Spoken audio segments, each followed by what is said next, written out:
McQuay with 8541 Tactical. I'm here with Melissa Gilliland. She is the APO female shooter, and we're here in the APO booth, just really getting an idea of what we as women can be successful in this type of industry. Women present different challenges.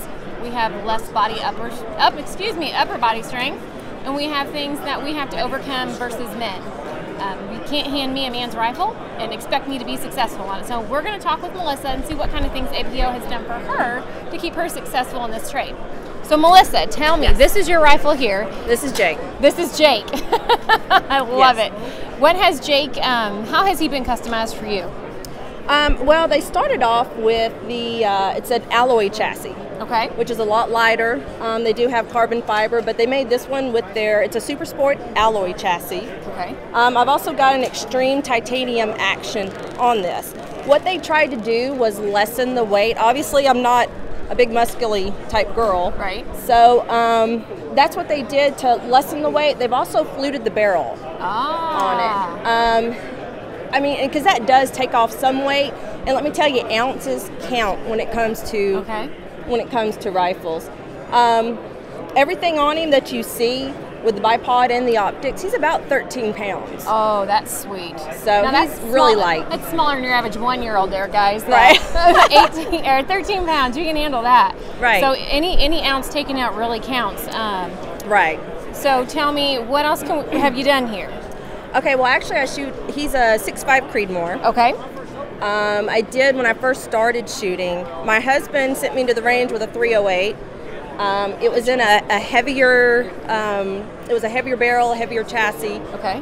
And so when I was talking to APO, I noticed a lot of competitors out there were shooting like a 6XC, 6.5 Creedmoor. It's a lighter round, a lot less recoil too. Okay. So that was another huge draw for me. All right, you're talking recoil. Tell me about your brake up there. It's an AAC blackout brake. Okay. I've noticed, a lot reduced recoil on him. Okay. I don't know, I've got some videos out there with me shooting. It's just a little bit of a bump.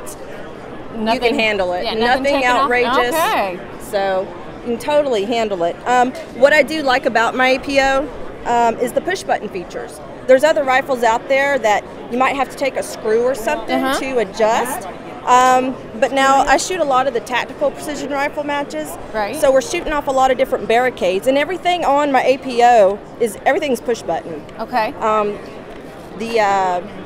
How does that benefit you in the field? The push buttons, and you're able to adjust to each stage quickly, or exactly. Okay. Because you're not shooting prone 100% of the time. Right. A lot of times you're shooting out windows, you're shooting off rocks. You're at different angles and funky positions. Right. So being able to adjust your shoulder piece, it's constantly here. Your gun may be up here, but you've got that shoulder piece stuck right in. All right. What kind of scope are you running? I've got the Bushnell Elite XRS. It's a 4.5 by 30. Okay. Weight-wise with on the G2 reticle. I'd say it's probably around, I don't really know, I'd say around 2 pounds. All right. So your company, APO, and us, 8541 Tactical, are kind of on the same thing. We want to get more women into shooting. How do we go about it?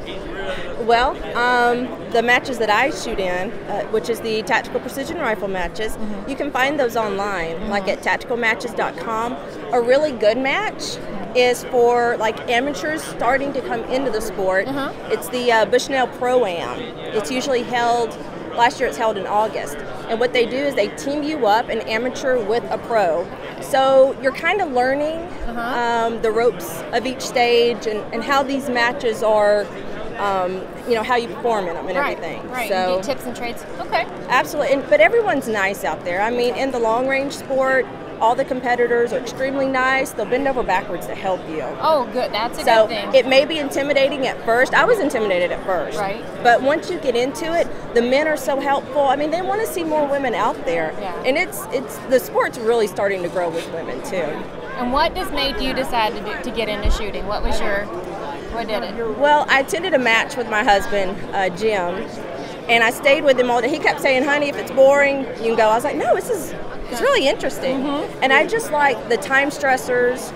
It just amazed me how when shooting long range, it's not just pulling a trigger. You've got wind, you've got environment, you've got you know, the different ranges that you're shooting at.